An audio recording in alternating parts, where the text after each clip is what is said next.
Hello and what is up? How's everybody doing today? Welcome back to the channel. If this is your first time stopping in, I'm Tom, and if you like the content I have, please like, subscribe, comment on the videos. Also, we're in the process of trying to make this truck go fast. So you might be wondering where I've been the last few days. I guess it was last Thursday. We got a late start. I actually went to get the gray truck here inspected. As you can see, I got new tires mounted. We did that, but it didn't pass inspection. We need brakes all the way around, so we'll be doing that here shortly. I ordered them. I thought they were going to be here today, Tuesday, but it looks like they're still another week out. So anyhow, we also picked up while we were there our drag radials, which, as you can see, we got the white letters out just like everybody wanted, including myself. So when I got back on Thursday from trying to get the truck inspected, getting the tires and wheels and all that taken care of, came back, got the truck warmed up, took it out. I wanted to make sure we got our oil leak fixed and our coolant leak, which we dealt with the day before. Took the truck out. Oh, and another thing, I wanted to check the line pressure on the transmission, make sure everything was good there, which it ended up being. So anyhow, we took the truck out. I was driving it around for a little bit, and then I noticed something that I didn't like. Looked at the passenger side mirror. I was like, man, I don't remember running through any puddles. It was soaked. So I got out, looked, yeah, the entire motor compartment was soaked with water. And what the fuck? I couldn't figure it out. I slammed the hood, came back to the house, got on it again. Here, coolant was shooting out between the hood and the fender on the passenger side. What the? Well, when I got to the house and I popped the hood, looked around a little bit, when I was checking the coolant, I never put the cap back on the radiator. All right, so I don't know if we have a coolant issue or not, because somebody's dumbass forgot to put the cap on. So I put the cap back on there, topped the fluids back off, started to dry everything up so we could take it out and see if we had another leak. And it started pouring down rain, hammering. So at that point I decided, you know what, I need to take a break from this thing. And I just put it back in the garage, and I didn't touch it all weekend long. So I'm going to be going away this weekend, so I won't be able to get to the track Friday. So we just have another week, 2 weeks that we can get everything sorted out. We'll get the ladder bars on here. I've wiped them down. We'll throw a coat of paint on them. We're just going to spray bomb them real quick. I want to reverse level the truck and then get these installed on there, and also get our transmission tuning sorted out a little bit, and just a bunch of little shit that I was going to put off, but now we're going to do. So I got the truck warm up. Let's take it out and see if we got our leaks fixed.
I think we got all our leaks sorted out. There's no oil on the block, and there's no coolant dripping.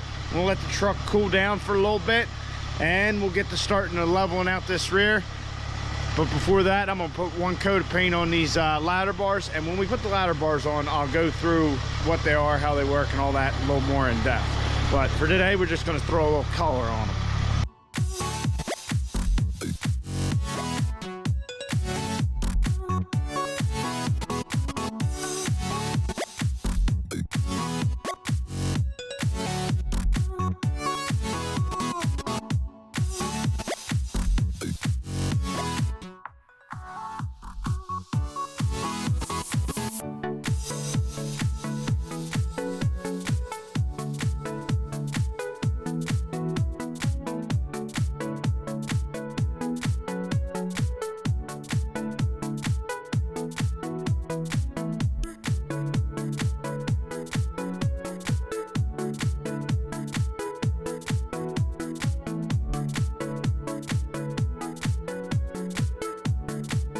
All right guys, so as you can see, I got both sides of the axle disconnected, which you do have to be careful doing it this way because it will kind of move all around, but we still have the shocks in there, so it's not going to go too far.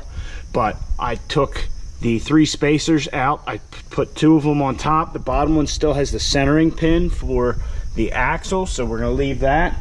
And then the overload's out as well. Looking at the U-bolts, we should have enough thread, but what I'm going to do is I'm going to play with this axle, see if I can get enough room over there to get that side out. We'll do the same over there, and then we'll put it all back together. It's that simple.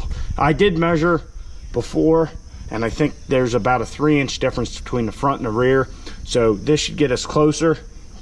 It's not probably going to still sit level, but at this point we're not going to take any leaves out of the pack.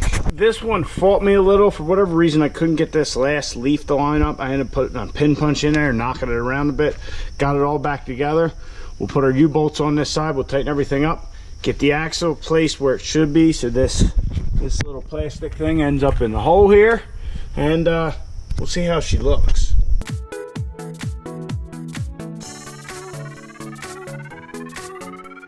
I do this, another thing I like to do is try and get all the U-bolt studs sticking out, get them to be about the same length. Just that means that, you know, you got equal tension on everything, and go back and forth. Just because you tighten one side, yes, the other does get tight, but you still want to go back and forth on your bolting. But yeah, I mean, as you can see, it's pretty simple. We got the 1 spacer down below, the 2 here, and the overload on the ground. So we'll slap the wheels on it. We'll see how she looks.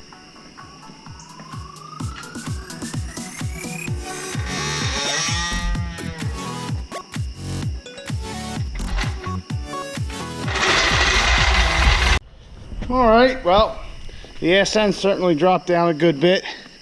It probably still sitting up in the back a little bit. I know it's getting dark out, but yeah, it certainly looks a lot better.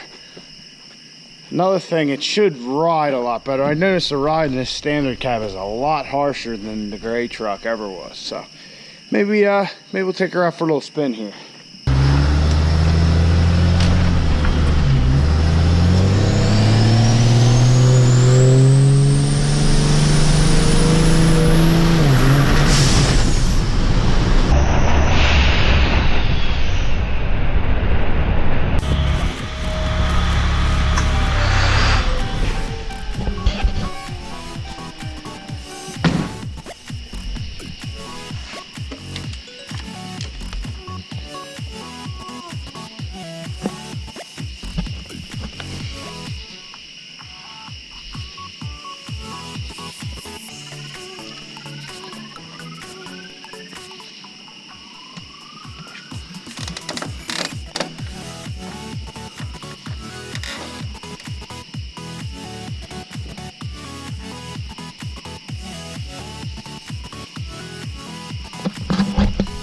All right guys, so the truck's looking good. Now that we've had a chance to drive it. Yeah, she's looking actually pretty level. I'm happy with it. But I took it out, got on it a little bit. I did play with the transmission tuning some, which I will show you at some point. But here the rear axle ratio was wrong. I thought I had the previous tune in it that was for the gray truck, which they have. They're both 373, so it shouldn't be an issue. But that, and then I had to change the tire size, and the truck runs much better that way. It's not really lugging the gears. So it was definitely much more responsive. We're still going to have to play with it to try and keep the smoke down, because sometimes in the higher gears it's not wanting to downshift, and then it just gets to be a smoky mess, and we don't want that. I mean, we want to try and keep this truck as clean as possible. So anyhow, I'm happy with how it turned out tonight with doing our reverse level. But in doing so, when I got on it a couple times, it started to spin at speed. It definitely got a little axle hop. So our ladder bar should correct that, and hopefully we'll get to that tomorrow. But now that we've had a chance to kind of calm down and we're not so rushed, I feel like we're making a little better progress, and our leaks are solved. I have no coolant, no oil all over everything, so that is a big plus. And yeah, I'm really feeling good about it again. So we need to get our ladder bars on there. I'd like to change the fluid in the rears because, you know, with the breathers and all the dumb shit with the sand and stuff we saw, it really I should keep from running it too much because who knows, there's probably water in there or something. I mean, I did run it back from Florida with no trouble, but who knows? That's a maintenance thing that we need to do. So anyway, that's our night in the garage. I hope you enjoyed it. Hope you learned a little something. If you did, please subscribe and like the video. And yeah, get out in the garage, get to working on your truck.